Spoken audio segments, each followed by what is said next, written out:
Introduction. Earth is known as the blue planet because of abundance of water on its surface.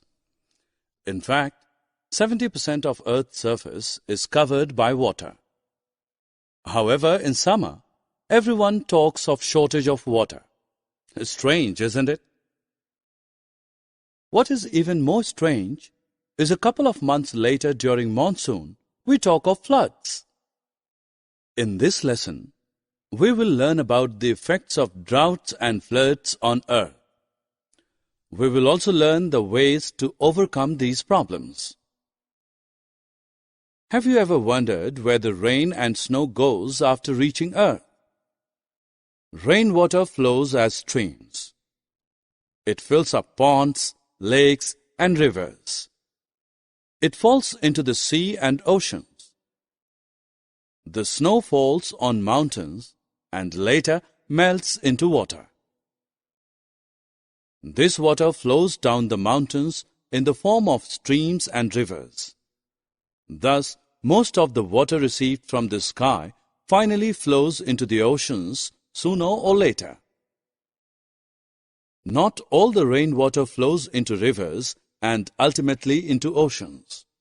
Some of it is absorbed by the soil as well. This water is known as groundwater.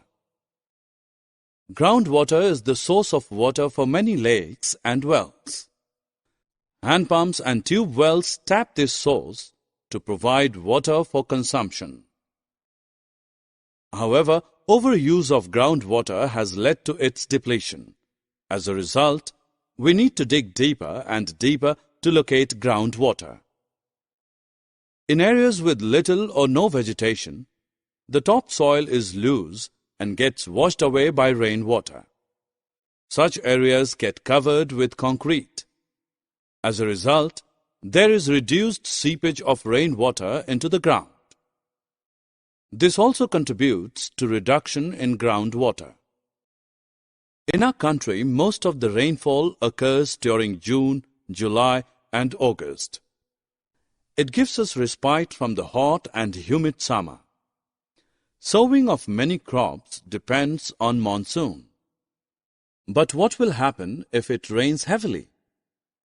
Excessive rainfall leads to a rise in the water levels of ponds, lakes, and rivers, causing them to overflow. Such an overflow of these water bodies beyond their normal limits is known as floods. Floods destroy crops and cause damage to property and life. Floods triggered by heavy monsoon rains are an annual feature in India. Have you ever thought what will happen if it does not rain for a very long period? When it does not rain for a very long period, then the soil continuously loses water by evaporation and transpiration. The level of water in ponds and wells goes down, and some water bodies dry up. The groundwater also depletes. Prolonged periods of deficient water supply cause drought.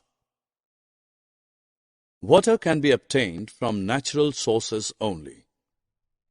A very small fraction of the total water available on Earth is fit for use by plants, animals, and humans. The demand for usable water is increasing with rising population. As a result, the shortage of water is acute in various parts of the world. The scarcity is only likely to worsen in the coming years.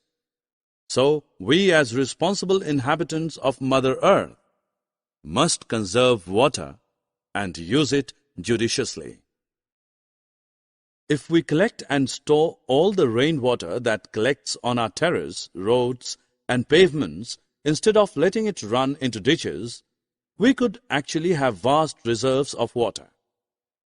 Collecting and storing of rainwater is called rainwater harvesting. The following are the techniques of rainwater harvesting.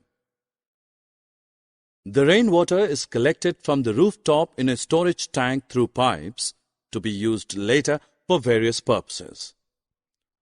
Alternately, Instead of collecting the rainwater in a tank, the pipes can carry the rainwater to a pit dug in the ground.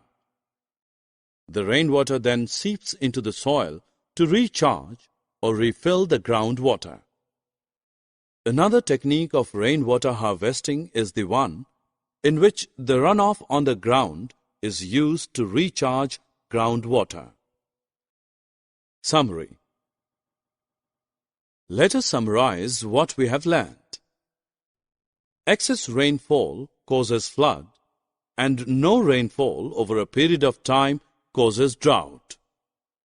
The amount of usable water on earth is limited, so it needs to be used wisely.